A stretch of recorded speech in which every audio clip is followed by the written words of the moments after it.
This is the Jedburgh podcast. I'm the creator and host, Fran Racioppi. Each episode, I speak with transformative leaders, visionaries, drivers of change, and those dedicated to winning, no matter the challenge. The Jedburgh podcast is founded in the lineage of the special operations Jedburgh teams of the past and is produced in partnership with Talent War Group, a management consulting and executive search firm focused on helping you optimize the people side of your business. We're sponsored by Jersey Mike's Subs. Together, we share the mission of giving, making a difference in someone's life. Visit the Jedburgh podcast, Talent War Group, and Jersey Mike's Subs on the web and on social media.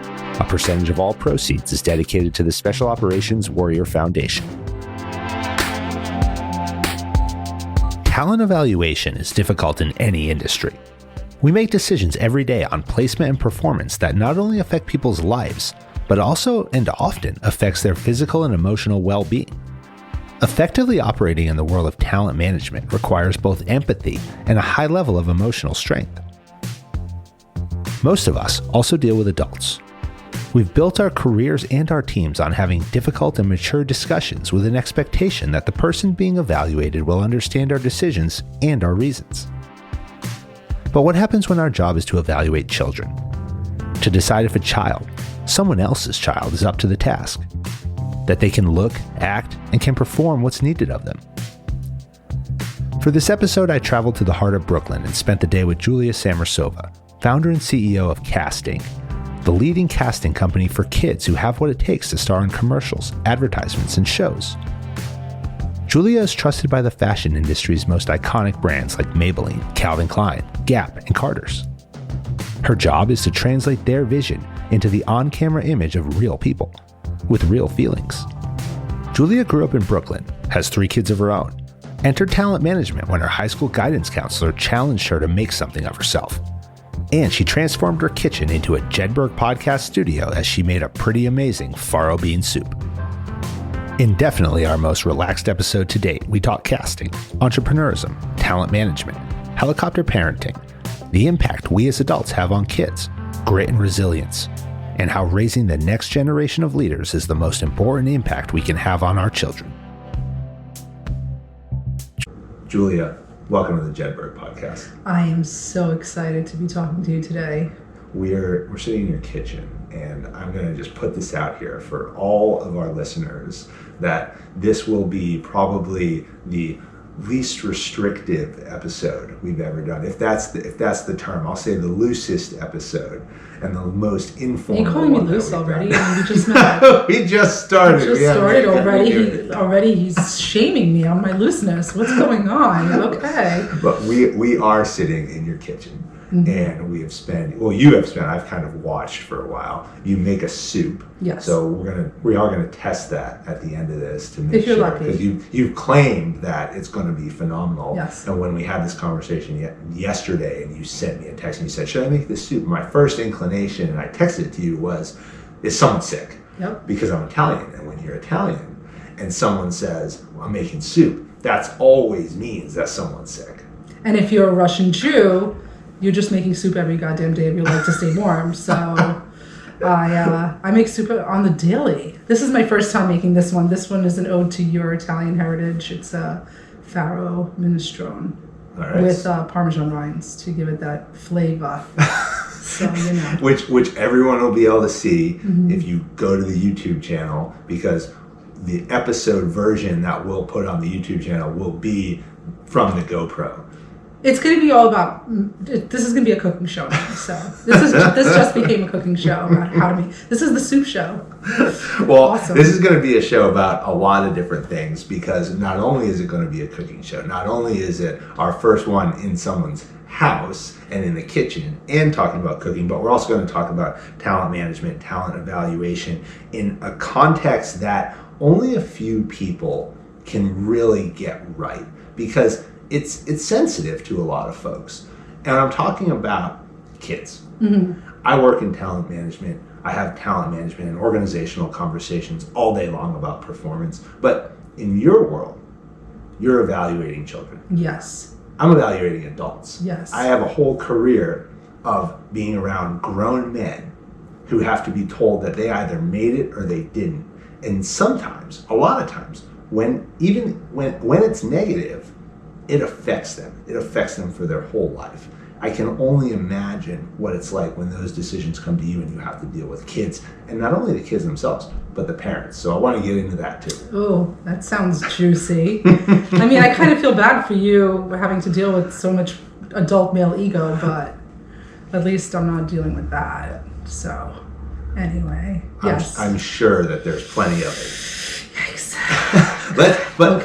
Let's kind of start from the beginning. Okay. All right. So we're here. We're in Brooklyn. We're in your apartment like we talked BK about. represent. Yeah, okay. I know. See, so I lived in Long Island City, which was right up the road, and we never came down to Brooklyn. I'm really sorry for you, actually. Sorry for you. It's so sad. I don't think I missed anything, but that's all right. Oh, but you grew up here. This is about to be a throwdown, guys. Yeah. See, this is going to go from a cooking show to a fighting show. You went to high school here. You grew up here. Yes. You've been here your whole life.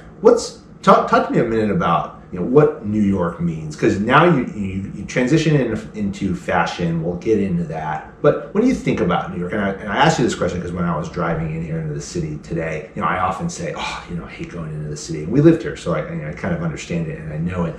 But it doesn't matter how many times you've been in the city. When you drive and you enter the city and you see it in the distance, it does have an aura around it. Mm-hmm. Like nothing else in the world. I have to tell you that I've been here since I'm 5 years old.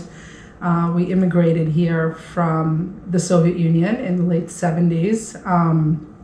And there's a part of the Gowanus where you're driving from Brooklyn into the city to get onto either the Brooklyn or Manhattan Bridge.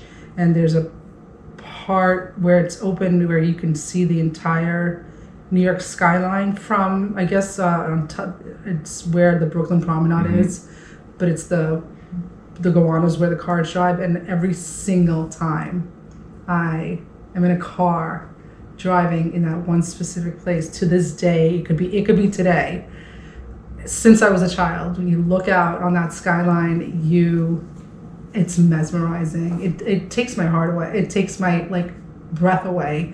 It always, every single time, even though I've been here for 41 years, and there's a magic here that I've never experienced in other cities. And I've been to other gorgeous cities like Paris, for example, but I've never felt my breath just leave my body for a second. Well, it's one of the cool things that I think a lot of people don't realize. They say, I'm going to come to New York, I'm going to spend time in the city, or I'm going to live in Manhattan.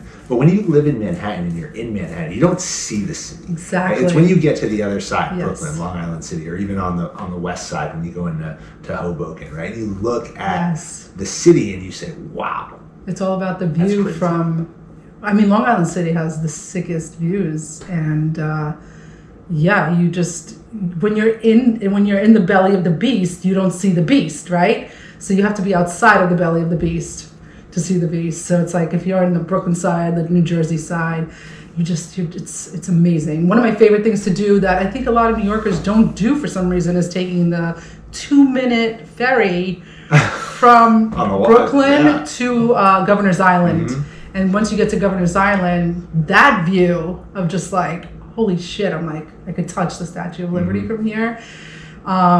People need to really invest some time in Governor's Island. It's a free ferry. And no, this is not an advertisement for Governor's Island, but it's one of the places I actually took my kids during the pandemic because it was where am I going to go? And it's outside and it's awesome. And just New York is amazing. I like doing touristy things because when you live here, you don't actually do those things.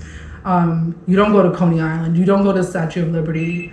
But, what is that? What is that? Did somebody just ring the bell? I don't know. Anyways, go on. Can you cut that out? Yeah. Okay, good. All right. I think it was the bell, but whatever. It's probably Amazon. Go ahead. So, you said epicenter. Yes. New York is the epicenter of a lot of things. It's the epicenter of finance. It's also the epicenter of fashion. Yes. When you were in high school... Well, some people... For some people say that, right.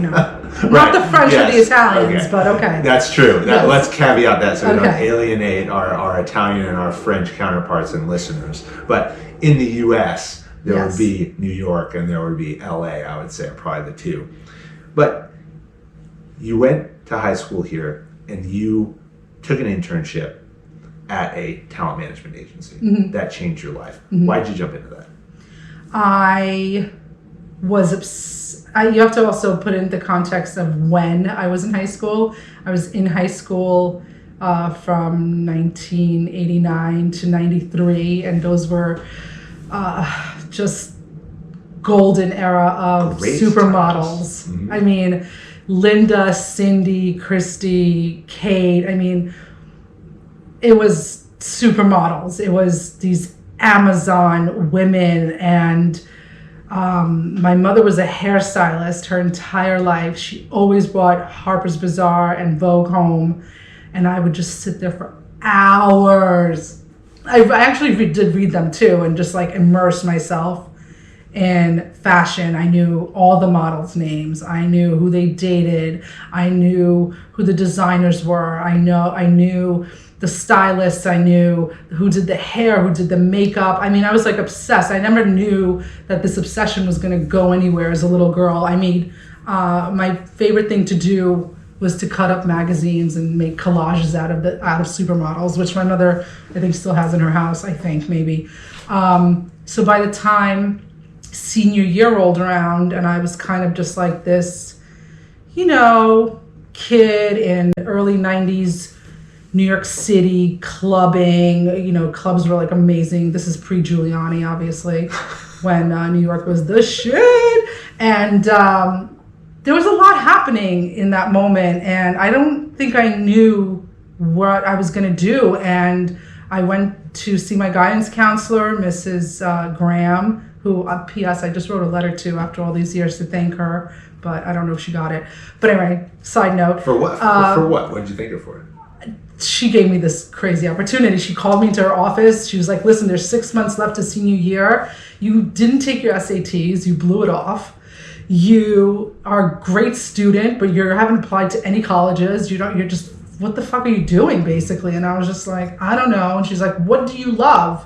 And I said, I love fashion. I love models. I love designers. I'm obsessed. And she was like, well, and she pulled out this little pamphlet from this little brand new modeling agency in Soho called Company Management. And she was like, they're hiring interns. It's a modeling agency. And I was like, oh my God, like, get me there. So I went and I got this job. I mean, I remember walking into that. It was in Soho in 1993. And it was just like this cool, gorgeous, modern office. And it was like, I felt like I was on a TV show. Like, it was insane. And I remember my interview. I remember what I wore to my interview. I remember what I was asked. I remember what I answered. I remember the whole thing so clearly. So yeah, I wrote her a letter to basically say, you changed the entire course of my freaking life. You were my high school guidance counselor. And so I sent it to I couldn't find her anywhere on social media. So I sent the letter to the current principal of Edward R. Murrow High School, which is where I went to school. And they said they were going to forward it to her, and it's up to her to respond to me or not. But I wanted her to know that I think about her almost daily. Like, this woman changed my life. I don't know what would have, I still to this day don't know what would have happened to me had Mrs. Graham not sat me down and been like, you're a loser. What are you doing with your life? What do you love? What's your passion? And sent me off to this little agency where I ended up working for 7 years. So, yeah, I owe it all to Mrs. Graham. It's interesting how those tough conversations can end up being the ones that are so impactful. Totally. Right? So many people shy from those conversations. They don't want to. They say, "Oh, well, we're going to have a dispute, or it's going to be argumentative." But you can approach those things with compassion. You can approach them, with guidance, counselor, and a path towards the future. Right? How are we going to solve the problem? Right? We can talk for a second about how we got here, but let's not examine so much about that. Let's talk about where do we go from here and what are the options, right? She was basically like, listen, your options are limited, but I'm here to tell you that maybe they're not as limited as you think. And life is not over. Here's what I have for you. And she just she offered this like red shiny apple to me. And then from there you ended up at Ford Models, Next Models, Elite Model Management. I mean, these are the top model agencies. Yes. And then you decided to go off on your own. Yes. Why? Well, that's a big step, right? I mean, we talk about entrepreneurship all the time when we talk about building businesses. The very first step that you have to take as an entrepreneur, everybody has a lot of people have great ideas. I won't say everyone, but a lot of people have great ideas. Few people find a way to execute on those ideas and actually have the courage to overcome what Colin Bevan calls limiting beliefs, the belief that you can't do something. I have to kind of go back to my mom on this one just for a second, because this woman made a lot of mistakes as a mom, but the one thing that I think to this day she did really, really right was she always told me I was the smartest, the prettiest, the coolest, and that I could do anything. And coming from a communist country, bringing her only child here to America, where anything is possible, right?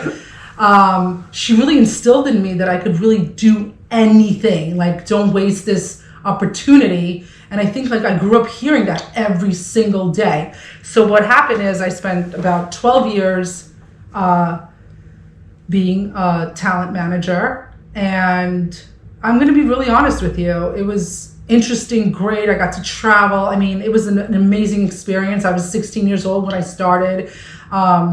It was glamorous and awesome, but I didn't like being talent manager. It was not what I wanted to do. I didn't want to sell women over the phone to a client. I always felt like I was begging, and it was it just wasn't in my heart. And I think I always think of it as a stepping stone. I met all the right people along the way, so that when I decided to transition to this other career, I had the contacts to do it. So I didn't just blindly jump into this other world. This world is actually it's still the fashion industry. However, you're on the client side. So you're not doing the begging. Mm-hmm. People are begging you. So maybe a part of it was a little bit of an ego thing where I was I'm tired of begging. Let somebody come beg me. But let's define for a second casting director. Yes. Right. So you start casting, and so in your words, what's the role of the casting director? My role as a casting director is to be the person that facilitates. I'm the middleman between the brand and the talent that they hire to represent their brand. So I'm the one who goes and sources what the brand is looking for, and that could be, at this point in 2022, that could be anything.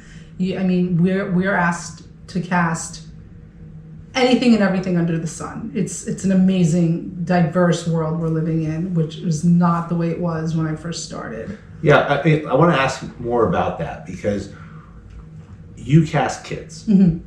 And you actually have a quote here that I want to read because I think it's important. You said, "I personally love casting kids, especially when we have to go out in the streets, into the playgrounds, soccer fields, and actually look for kids. Mm-hmm. It's a really amazing moment to walk up to a parent or to a kid and say, I think you are really special, or I think you have something." And then in this quote, you've gone on to say that you've changed somebody's life when you do that. Well, first, why kids over adults? I cast everything. I still cast a lot of adult things. Kids happened to me in 2009. So I was casting. And then there was this market crash in 2008, as we all remember, well, some of us. And I had my daughter in 2009, and the adult casting was drying up, and I saw that money was not coming in the way that it used to.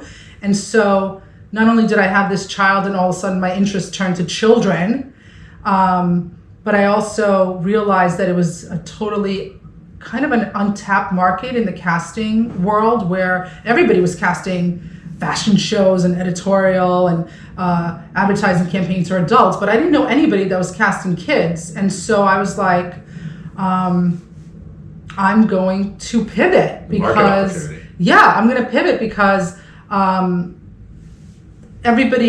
it's already saturated in the adult world, but there's barely anything going on here. It's $1 billion industry. Parents will always spend their last dollar on their child over themselves. Well, most parents. The good parents, yeah. Sorry, not to be judgy. Yes, most parents. Let's go with most parents. But, and I was like, this is a multi-billion-dollar industry, totally separate from what I've been doing all along. And I went out and I started a street style blog for children because there was all these street style blogs blowing up for adults, but nobody was doing kids. So my husband at the time was a photographer, and we went out on the streets and we would stop kids who we thought were cool or had something in them, and we would photograph them and put them on this blog. And then H&M called and basically was like, no big deal. No big deal. Well, the producer from H&M called, who's a friend of mine, Jenny Friedberg, and said, I'm casting H&M. She was casting H&M for millions of years. And she's like, I don't want to do the kids part. Do you want to do the kids part? It's such a pain in the ass to do kids, dealing with those mothers and those fathers. I don't want to do it. Can I farm it out to you? You're already on the streets looking for kids for your blog. So can you do it? And I was like, sure. And the money was great. And we did it. And I fell in love with it. And it opened up kind of a cash cow for me, to be honest, because after H&M, it was, J. Crew, and then it was Gap, and then it was and it snowballed. What I found out is most people don't want to cast kids because of the parents. And it became a whole beast. And I was like, damn, that was really smart to pivot that way, What are you looking for in the kids? And I want to ask you about the parents too in a minute, but let's start with the kids. Do you have to? I feel like so many. We don't only talk about the good on this podcast. We have plenty of lessons learned. Okay. How do you learn from the bad and then apply it? Kids first, though, because that's probably the good. What do you look for when you're casting these kids? Oh God, it's probably the most asked question in the world, right? Like, what are you looking for? Mostly so I can train my child. Exactly. It's, what it is. Well, first of all, you have to understand that it starts with a client coming to you as a brand and saying, we're looking for X, Y, and Z.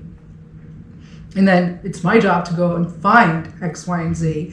And so that X, Y, and Z can be anything from, we want adaptive kids in wheelchairs. We want Down syndrome babies, or we want, it can be anything. But you're talking about more like star quality stuff, but it's not more like the characteristics. There is no characteristics because it really comes down to like, that kind of thing where it's very specific to what you're working with at the moment, what's required of you. Like we get a breakdown, or I just recently did something for Zara Kids where they wanted really cool punk kids. They didn't say anything except they have to be cool.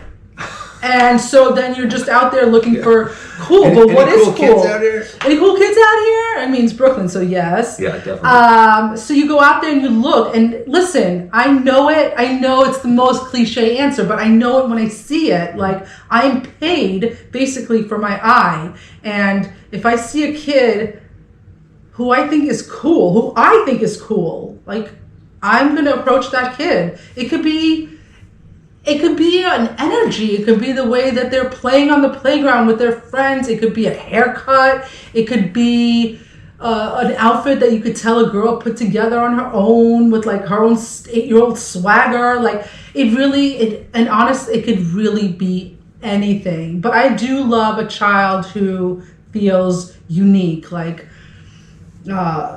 just who doesn't look like anyone else in the world. I love that. There's a charisma behind kids. Yes. That I think you're right.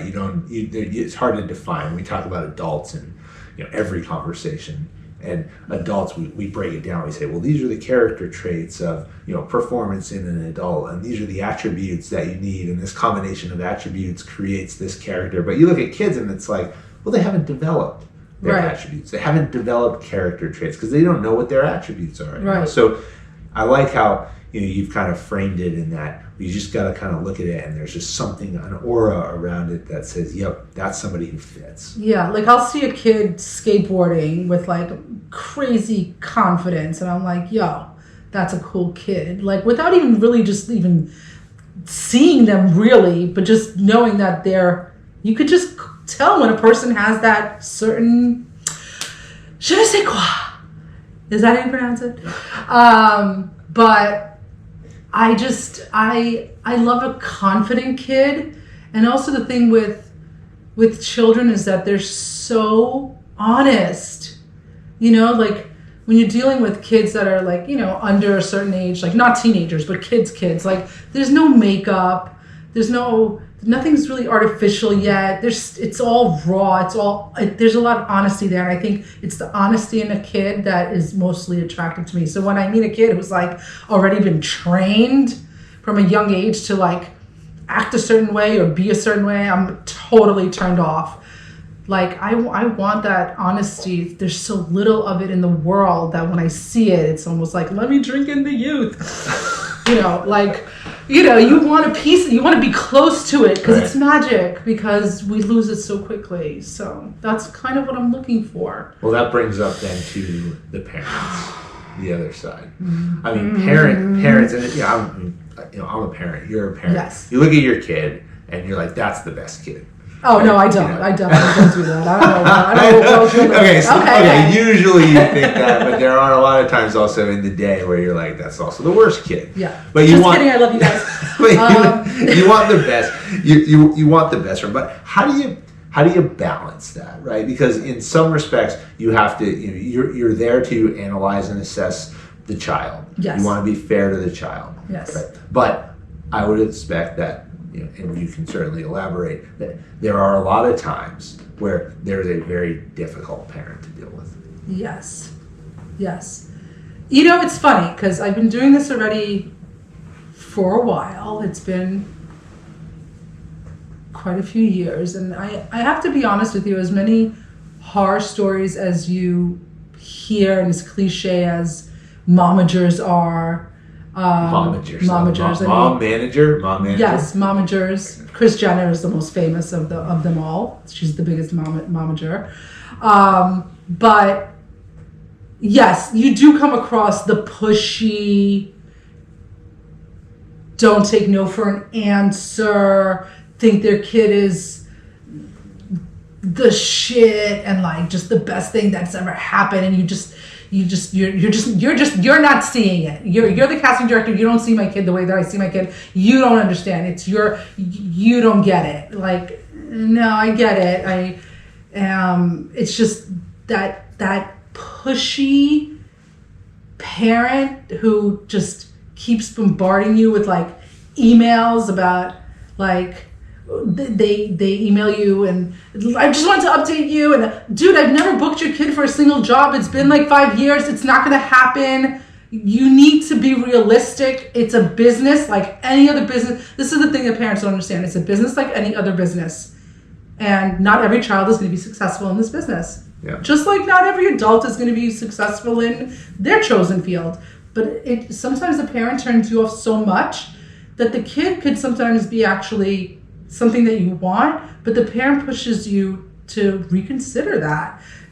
I hate to say it, but it's like they cock block their own child's success by being so aggressive. What's the advice to parents then? If you're dealing with a child who's of age to walk into a situation by themselves, let them go by themselves. You don't have to be like hovering, helicopter parenting. Like, let your kid do his magic.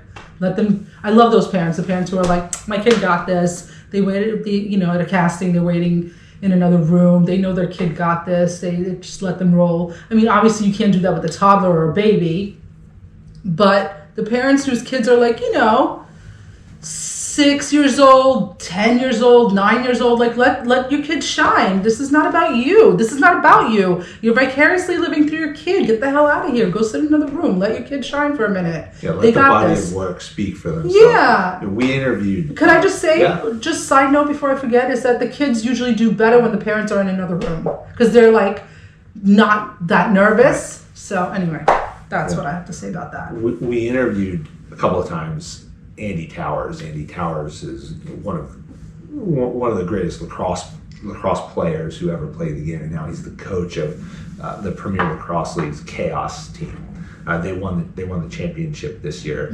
and he talks about the parents who come in and tell their kids, if you don't like your amount of playing time, you're going to go talk to the coach. And his perspective on this is never do that. Never tell your kid to go talk to the coach. Let the body of work speak for itself. Because the coach is there to play the best player. And not the one whose parent is the one who's telling the coach to play the player. And he has had to make that differentiation too between, okay, how do I evaluate the kid without, looking at them. When I see the kid, I see the parent yelling at me to put the kid in the game versus, letting the body of work speak for itself. I could not agree more with that sentiment. That's exactly what I mean. But there's a lot of I'm sure there's parents out there who are also vicariously living their sports dreams through their kids, right? Oh, I would love to be able to go back and play another lacrosse game from high school. My daughter's doing it now. I try to back off. Are you one of those parents that? No. I back off. I let her go. Oh, because I go to soccer practice with my son and I sunbathe on the bench and don't even pay attention to the game. He doesn't care, and the coaches love me. So they're like, "Oh, there's the sun tanning mom on the bench." I want to ask about the entrepreneurial journey that you've been in this business, and you talked about having to pivot. And you talked about the market shock of 2008 into 2009. I was reading last night that an article, and it said the life of a podcaster can be difficult and lonely. And I started laughing because I'm like, yeah, that couldn't be more true. I looked at my wife and was like, this just describes the last several months of my life. Can you talk about the journey of building a business? That's all I have to say about that. Well, next. Some days you're on top of the world. Some days it's like this is the best thing ever, and then other times it's like everything sucks. My work sucks. Nobody wants to work with me. Nobody likes what I'm doing, and those can happen multiple times in a day. Yes.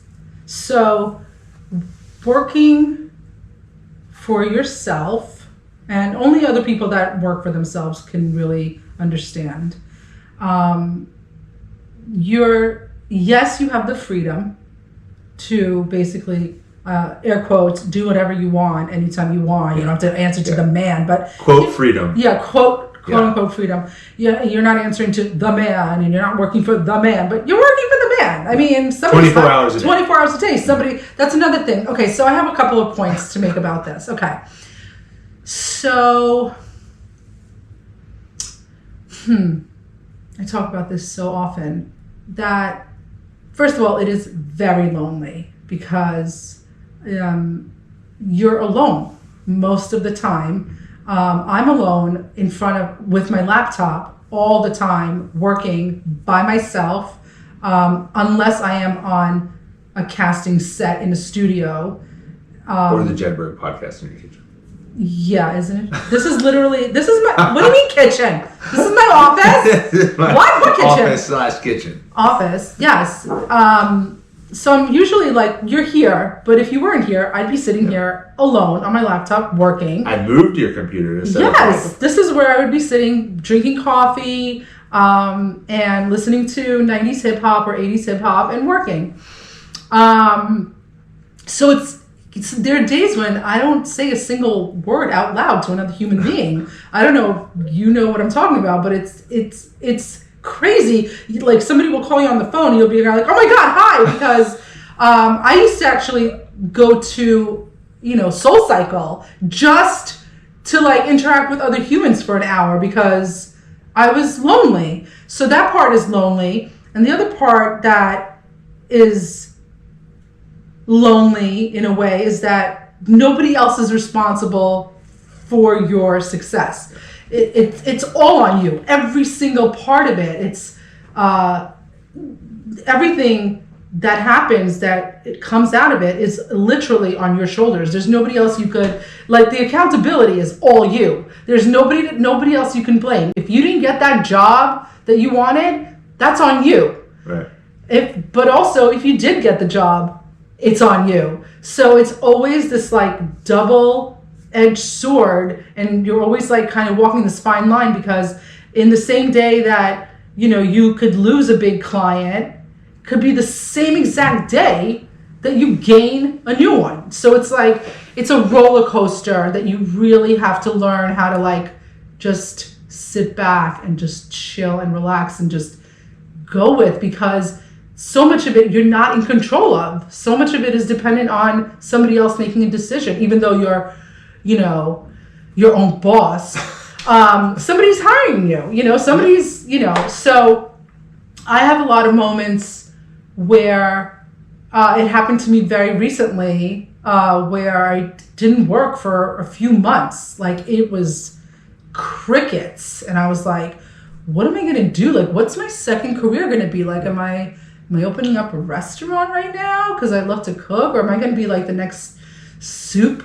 Like, am I going to be like the soup queen? Like, I love making soup. Like, what's my second act going to be? Because casting's not happening. Like, it's just pandemic, whatever. Or maybe I'm not the cool casting director anymore. Maybe there's always somebody else. It's that evaluation that you're constantly going through. That's what gets me. You wake up and it's like the first thing you think about. You know, Harris Glazer said it. So Harris Glazer was on an episode, I think it was like 38. And they have the company called Midnight Express. They make power boats down in Miami. Ridiculous power boats. So nice. It's my dream to have one. Oh my God, I'm kind of, now I need to you got to look at it. You got to see it. And he says this, that when you're an entrepreneur, it's the first thing you think about when you wake up is the last thing you think about when you go to bed. And throughout the day, it's primarily almost the only thing that you think about. I kind of add that in there. But it's that constant evaluation where I'm like, oh, you know, was it right? Was it right? And you send an email and you're like, was that the right thing to send? I don't know. Maybe it wasn't. You know, and then you start looking, when are they going to respond? How long is it going to take to respond? Why didn't they reply to my text right away? Did I say something wrong? I'm way past that now. I'm not yet. Yes, so you're still there. I've like transitioned into this, like, it happened to me in my 40s, I think, where like I became like, I know my worth. I know what I bring to the table. I know how I work, and I know that I work differently than everybody else that's doing the same thing. And I'm such an, I guess maybe, I don't know, maybe this is the thing that my mom did to me, where she told me I was the greatest every day. I'm just like, yo, I know I'm really fucking good at this. I'm really fucking good at my job. And when I don't get hired to do something, I'm like, it's their loss. That's where I am now. But it took me, you know, God, over 25 years to get here, where I don't feel like an imposter, where I'm like this little 16-year-old girl in Paris, like, what am I doing here? Why am I here? Who hired me? Is this a joke? Am I going to wake up? Like, you get past that, and then you go into the whole, what you just described, and then somehow you get up one day and you're on the other side of it going, no, I'm really fucking good at this. Like, people are lucky to work with me. That's how I feel now. Anyway, going back to my original thing where work had dried up for me for a couple of months, I was literally sitting around telling my boyfriend, like, yo, I need a second act. Like, I don't know what I'm going to do. No one's calling. I know things are starting to shoot again. And then he was like, just hold on, just one more day. And I swear to you on anything that like 48 hours after that breakdown conversation, I got like 5 jobs in one day. It was like, this one called, and all of a sudden I'm like really busy. And not enough time. And just like juggling, and almost like, can I take on 5 castings at the same time? Like, and then you're just like, yeah, fuck, I can. Of course I can. Like, I'm me. I can do this. And they're lucky that I'm available, first of all. Let me see if I can fit you in. Yes, I can do this. I happen to have a hole in the schedule. Yes, but I'm just saying it is, and I say this all the time, and it's feast or famine. For you go through total feasts and then total famines, and you have to learn to ride that wave without going, oh, fuck this, I give up, like I'm out. Because there have been moments in 2012-ish, I was having a hard time also. And I remember being like, yo, I need to pivot, right? Like something's going on. And then one client really came through for me. And then it all just when you think you're like, I'm giving up. This ride's been good, but I think it's over. And then bam, just like something happens and you're like, this is why I do it. I fucking love what I do, you know? And I'm really good at it. If you're really good at it and you love it and you like, I love to work. Like you will never hear me say, ugh, I'm so busy. Oh my God. I wake up in the morning. I'm like, yo, get the kids to school, come back, drink your coffee, work out. And then I'm psyched. I'm psyched to start working. I love it. I will always love it. I talked about this in another episode. I don't remember which one. I recently have begun to shudder when someone says to me, or I say to them, when they ask me how I am, or I ask them and they say, I'm so busy. I actually don't like that phrase anymore. And I don't know why necessarily, but I think it's for a lot of the reasons you just said. It's that you have self-efficacy. You have choice in what you do every day. 100%. Nobody's forcing you to wake up and execute at a high level and get things done. And when we talk about entrepreneurship, it's always this balance between perseverance and patience, drive and patience, but also there's courage in there too. Do I have the courage to keep on this road? Do I have the courage to reach out to that person that I might not want to? So you have to kind of blend all these things, but then understand, well, when am I going too far? When do I have to pull back? When do I have to just wait, like you talked about? It's like walking on a balance beam, no? Like all day long. Yeah. Every day. Mm-hmm. But then am I busy? Well, I don't know. Is it busy? Or are you working towards something? Because if you're working towards something, does it really matter if you're busy? Because if you're not busy, then you're probably not doing something right. Right. That's what I would challenge. Yeah. I have a whole issue with busyness I think people wear it as like some kind of weird badge. Yeah, like a badge of honor. Yeah. I had 45 meetings today. Yeah. I am. What did you achieve? Yeah. Good question. Right. And also, are you happy? Like, to me, it all comes down to that anyway, right? Like,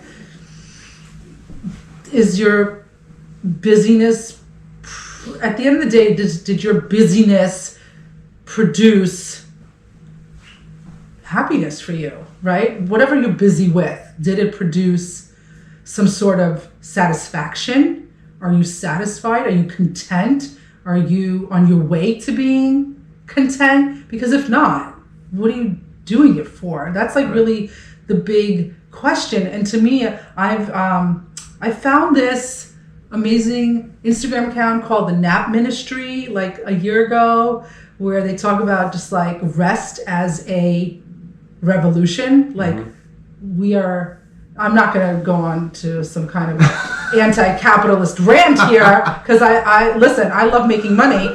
But this whole like busyness as a badge of honor thing, no. What's really amazing is if you actually rest. People are forgetting that rest is the badge of honor. If you can work on a level where you actually get to also rest and enjoy your life, that's the badge of honor that I'm interested in. Like we need to rest. Well, there's an entire, I won't call it a revolution, but I'll call it a line of effort within health around rest as the driver of performance. Whoop. I mean, Whoop is a massive company. I just got mine. Whoop? So Whoop. Whoop my ass? Okay, no. Well, now I have to send you. So we talked to Kristen Holmes, and I think it was like episode 32. Kristen Holmes is the head of performance science at Whoop. Back. And Whoop is a band that you wear on your arm that tracks a lot of your vitals, including your heart rate variability and a number of other factors that then tell you the amount of rest that you need based on your exertion, but then the secondary effect of that is it tells you what your workload can be based on the rest that you need this in my life immediately. Well, you can order. You got to order it online, but it took me like Whoop, W-O-O-P? Yeah, Whoop. Yep. I need to get this. I'm all about that. I love that. I'm like, I feel like an early adapter of rest. I'm trying to rest. It's like my daughter who's constantly like, leave me alone, I'm relaxing. Like, what are you relaxing? Okay. I want to ask about your kids.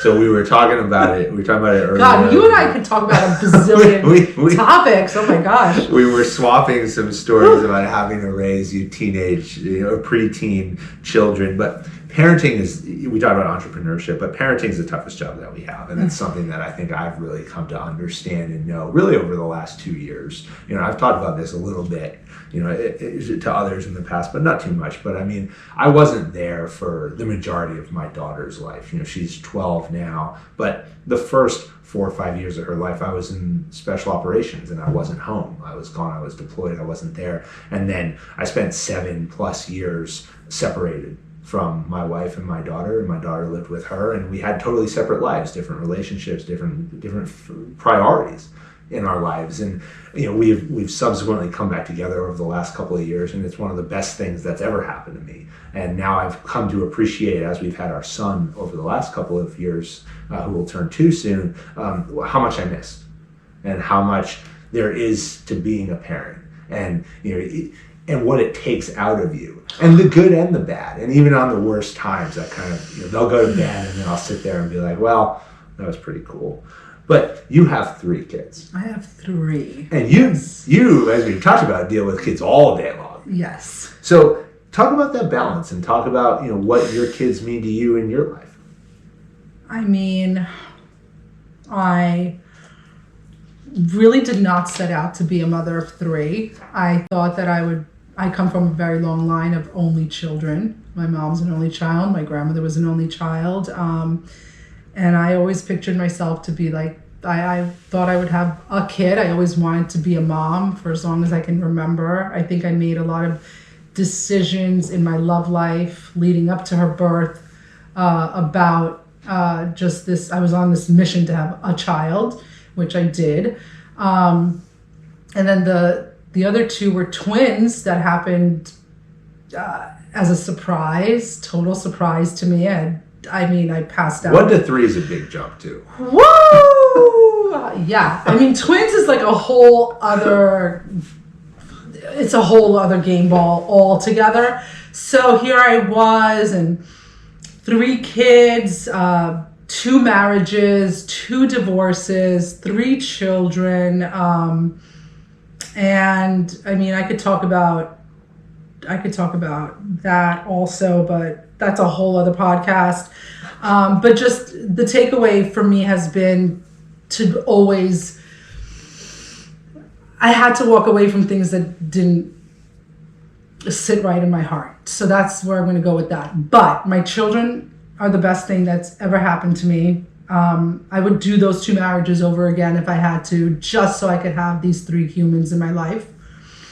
I feel like I gave birth to not only my children, but also ultimately to these 3 very unique humans who are also my best friend. I always say I gave birth to my besties. Like, I can't believe that.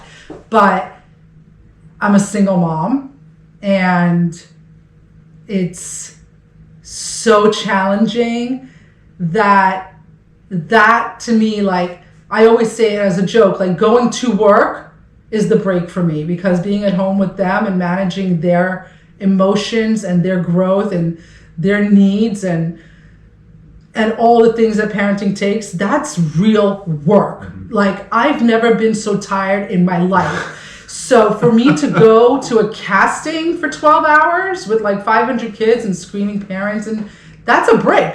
That's my break. Going to work is my break. Sitting at home alone on a computer for 8 hours straight doing a job, that's my break. Because as soon as they're home, I mean, chaos comes in. Yeah, it's chaos, but it's also like kids are, listen, this is my only parenting advice in the world. Kids are exactly what you're going to put into them.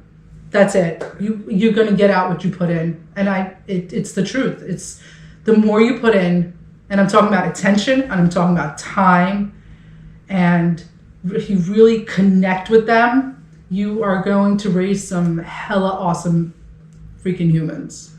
I want to ask you about the difference between when we grew up and kids now. And this has come up a little bit in the past. It was a different time. I mean, when we grew up in the 80s, right?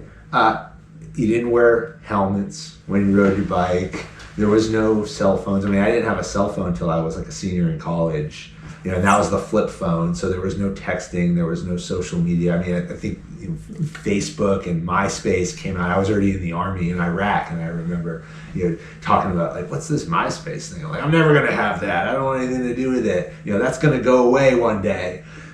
But it's changed the complexion of how kids are raised, how parents parent. I mean, my son is going to be 2, and he knows the word iPad when he wants to go play on the iPad, play games or watch something on it. But it's so different today, and I think a big part of it too is that a lot of parents have become risk averse.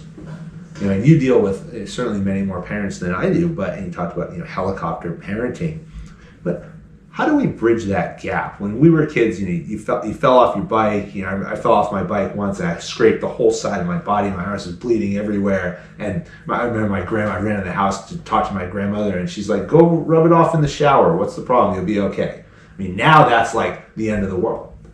How do we bridge that gap? I cannot tell you how many hours of my life my boyfriend and I talk about this. He doesn't have kids, so he came into this situation, and he's just like, whoa. And he's also like this kid from Brooklyn who grew up in the 80s, and he's always like, when I was your son's age, my mom was letting me take the bike and go from Ocean Parkway to the Greenwood Cemetery on a bike and come back. And I'm like, I would never let my 7-year-old son on a bike by himself. Are you insane? Yeah. I don't even let him cross the street to the deli. We're the last analog generation, right? My son can do things on a computer that I don't even know what he's doing. So the divide is so insane to me, the way that you and I grew up versus I don't know if we're ever going to understand just how different these two childhoods are. I grew, every summer I used to go to upstate New York with my grandparents, and I would take my bike and go biking through the hills of, Monticello by myself into the darkness. Like, I wouldn't dream of letting my daughter do that today. Like, not in a million years. So as a society, I just think that we need to, and this is something that came up with my son's teachers, that we need to, I'm always like, you're on the iPad too much. Oh my God, you read a book and blah, blah, blah. And his teacher said to me the other day, she's like, he doesn't want to read a book, a paper book. He wants to read a book on his iPad. So let him read on his iPad. We have to shift the way we're thinking about the way that we're parenting. Like, we put iPads in their hands at 2 years old. What did we expect was going to happen? Right. Yeah. So you're gonna watch Cocomelon. Yeah, they're just it's we did this to them. And now we have to change the way that we think about, okay, he doesn't want to read a paper book, but he'll read, he knows how to read because he's reading on his iPad. So we need to kind of change the narrative around that, because at the end of the day, our kids are going to read, right? Not maybe paper books, but... Well, I've actually changed my behavior in some ways too. I've actually stopped reading paper books. Okay. Because I have found that because I have been on my phone so much. Yes. That the Kindle app, I can read the books on the Kindle app so much faster. And I've had to do this because people who listen to the podcast regularly know that I read every book that my guests write. Amazing. And for some guests who've written multiple books, I've either read multiple books in preparation for the conversation, or I've had to pick one, that and focus that conversation. So I've kind of screwed myself a few times where I've had to read multiple books week on week to get these done. But I have found that because I spend so much time on my phone, that making the transition back to a paper book almost triples my reading time. Have you noticed how hard it is to focus with a paper book in your hands? I can't. Isn't that insane? Mm-hmm. I keep buying paper books because I grew up, like, I always tell my 13-year-old daughter, when I was your age, I was reading, I was going through books, like, I couldn't get enough. Now I see her struggling with sitting down. She struggles so hard just to get through a book, and I could see, because her attention is just like, it's the brain is being wired in a totally different way after, I mean, we're talking about thousands of years of evolution of man, right? And all of a sudden it's like, this is so insidious. It's everything. It's everywhere. It's all of us. I can't even say anything to them because they're like, you're on your phone too. Oh, and yeah, I'm that's like, what I get. Shit, you're right. I am on my phone too. Yeah. And they make it so interesting for them to be on their devices that their brain it's dopamine hits, all day dopamine hits. I don't know what's going to happen, but we're going to have to change the way that we think about it, because telling an 8-year-old they should read a book, I mean, come on, that doesn't work. It doesn't work. So we need to change the way we think about it versus changing the behavior, because it's too late for that. It's too late. They're the digital generation. Yeah, that's a good point. I mean, I've asked my daughter a couple of times when I've said, okay, put your phone down, and then within 30 seconds it'll be like, well, what do I do? What do I do with myself? Like, I don't know. Go outside? go But without her phone to take a picture of the outside? No. I don't know what to do outside. I'm like, go call the neighbor's kid. Go play outside. I don't know. It's crazy. But you know what? I'm sure that back in the day in the 80s, our parents were complaining about us doing some shit too, right? Like every I generation. put my parents through hell. Every generation complains about the generation, their kids' generation. So I'm sure we put them through a different type of hell, So, yeah, but this one's different because it's not going anywhere. No, and I like that advice actually. That we're going to need to embrace it. We're going to need to think about how do we incorporate it into their lives and ours, and find the positive. We have to. We don't have a choice now. I feel I can't tell you how much of my life I spend feeling guilty about the amount of time that my kids are in front of a screen. It's exhausting. I feel guilty about it right now, literally, as we speak about it. It's an awful feeling. So we need to change it. We need to change it. We need to change what's on the devices, maybe create things that are different. I don't know. I don't have the answers for that. I'm not here for that. I wasn't put on earth for that. That's somebody else's job. But I'll do the ad campaign and cast it for you. Yeah, there we go. What's next for you? Like today, like after we wrap. In general, we wrap up this podcast. Yeah, I was looking at your soup. No, we're gonna have the soup for sure. We're gonna have soup. I was looking at your Instagram feed. Tell me what you saw. Which is very, very diverse content that comes through that Instagram feed, actually. What did you see? But I saw Maybelline, and I saw Calvin Klein, and I saw a couple of projects there. So what's on the horizon? Like big picture, I will be humble enough to say this. I will stay in the casting industry for as long as it will have me. I know that eventually new blood will come along and be better than me, faster than me digitally, and more literate than me, do things cooler than me, be cooler than me. But as long as this industry will have me, I would love to be in it. I love it. So, in the small big picture, I really just want to keep doing what I'm doing. But eventually, this is going to sound so cliche, but I really, really, I know we joked about it earlier, but I really want to move to a farm in Connecticut and make soups for people in a soup restaurant. like have my own little soup stand, or I don't know. I want to cook. I want to feed people. I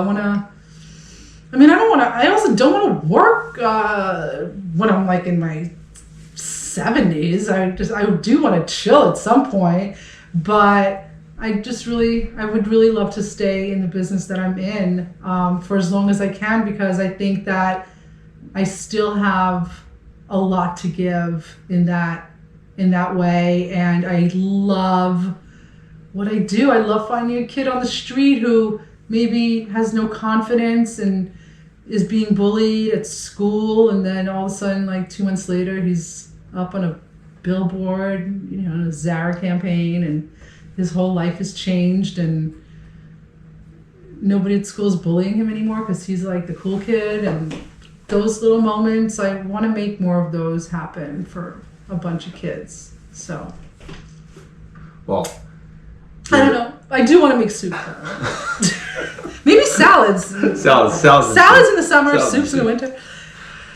Julia, as we close out, what? The Jedburghs in World War II had to do 3 things as core foundational skills at a high level every day. They had to be able to shoot, they had to be able to move, and they had to be able to communicate. If they did these 3 core tasks with the highest level of precision every day, then they could actually focus their attention on other challenges that came their way. What are the 3 things that you do every day in your world to set the conditions for success?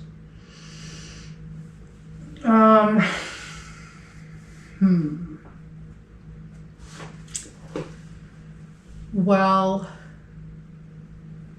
I have to think about it for 1 second.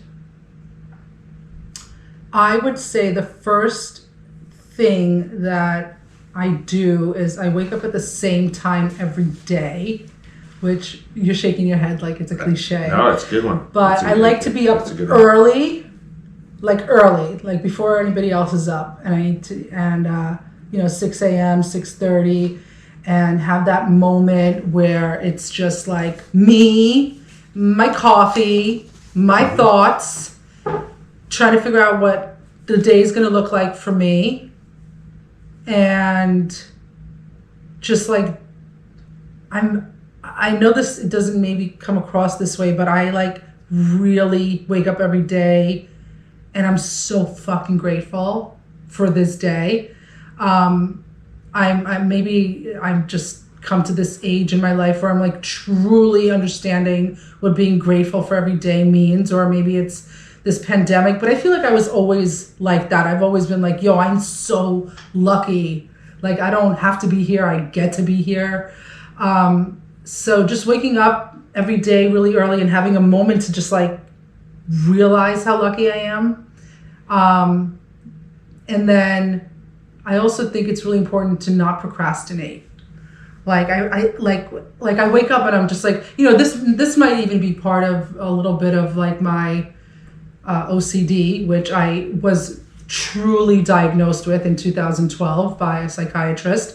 So I do have an OCD for real, not like the way people, oh my God, I'm so neat. I'm such an OCD freak. Like I actually have a diagnosed OCD, and that OCD makes me not procrastinate. Like when I think of something, I do it. I'm like, I have to do the dishes. I have to take out the garbage. I'm gonna go put in a thing of laundry while I go in Peloton and blah, blah, blah, blah, blah, blah. I have a sense of urgency all the time. And that might not be the greatest thing, but holy shit, I am a high functioning person because I feel like I get more shit done than I'm going to come across on this podcast as such a, like, I don't know, like I feel like I get more shit done like the army before 6 a.m. than like most people do all day, because I'm functioning without this procrastination of I'll get the laundry later, or I'll do the food shopping later, or I'll finish this job later. Like, no, do it the fuck now. Do it now, and then cross it off and move on to the next thing that you have to do. And that way, at the end of the day, you can just chill. I tell my kids, do your homework as soon as you get home, and then chill for the rest of the night. Yeah. And so that's 2 things, right? There's one more. I think that rest. I mean, rest. I really give myself like at least one, like, I give myself at least one day a week where I don't maybe even get out of bed, to be honest with you. Like, straight up, you need to recover to function at that kind of level. You have to rest. Like, I've spent my whole life feeling, I mean, I come from a home where like resting was like looked down upon. You know, it's like an immigrant thing maybe, where like, what are you doing? What are you doing? Resting? What the fuck is resting? Like, I really had to teach myself how to rest. It's the craziest thing. And so finally, I'm like, you know, I don't have the twins on Mondays and Thursdays. So Mondays, as soon as everybody's at school, Monday is my day off where I literally sometimes don't get out of bed. I will, you know, I'll Peloton, I'll take a shower, and then I get right back to bed. Like, I'll binge on a show, I'll read a book, I'll whatever. I think rest, that kind of rest, and not rest so you could be productive the rest of the week, but real soulful rest so that you can function on that kind of level around the clock, you know? And exercise. You have to exercise every day. I'm laughing because yesterday my daughter was saying, I'm relaxing. And I'm like, there's no relaxing. You need to get after it. No, don't teach her that. Now I got to go back and retract it. You can't teach her that rest is good. I mean, she sounds like she's just straight chilling, resting. I know, it was completely not getting anything done as she needed it. Yeah, but also like, is she resting to get ready for something? No, she's resting because she doesn't want to do anything else. Right. Well, that's a whole different story. But, you know, teach it. But I feel like our generation was taught that rest was not really okay, or that you had to rest to be productive. But rest for the sake of rest is probably one of the most important things that I've had to learn. I had to teach myself, because otherwise you really can burn the fuck out. And who wants to burn out? Like, no. I think those are my three things I would say. Oh, wait. I have another one. Yeah. Please, I have a fourth one. I have a fourth. We've never had a fourth. And I say this all the time. I am not too proud to beg. Like, if I have to get on the phone or an email and grovel for something that I want, I'll do it any day. I'm okay. I ain't too proud to beg. So that's my parting thought. Yeah. I've done it. I've done it. Wake up at the same time every day. Yeah. Don't procrastinate. And I like that sense of urgency. I like a sense of urgency all the time. And 3, rest and recover. And your fourth parting thought, not too proud to beg. I'll say fight for what you want. Yes. I'll rephrase that one for you. Yes. I like that one. Ties into drive. I think people who reach a certain level of quote unquote success, in whichever way you want to define it in this world,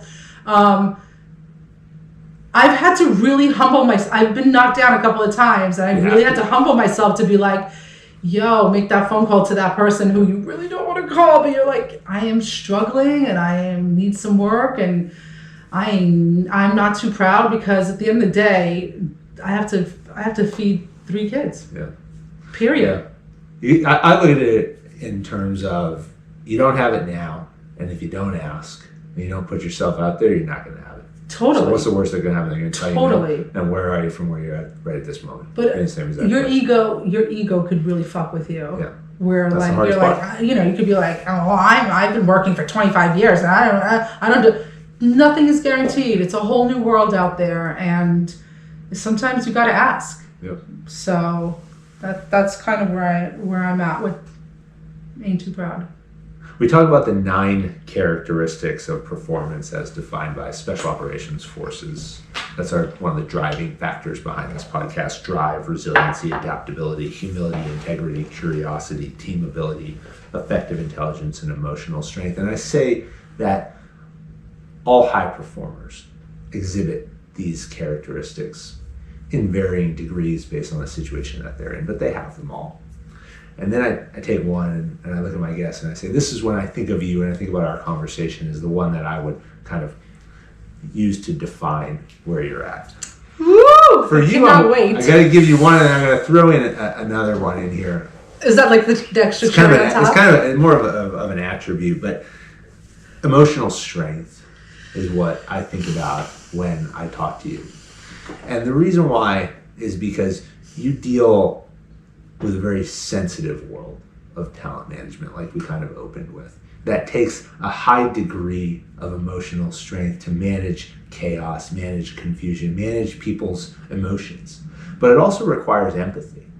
And it requires you to actually identify with what people go through. And I think that is exhibited in how you tell your story, how you talk about wanting to impact people's lives and kids' lives and change the direction that they're going. And that goes back to where you came from. Mm-hmm. And the teacher and the guidance counselor who came to you and showed both emotional strength and empathy and said, where you're going isn't the right place.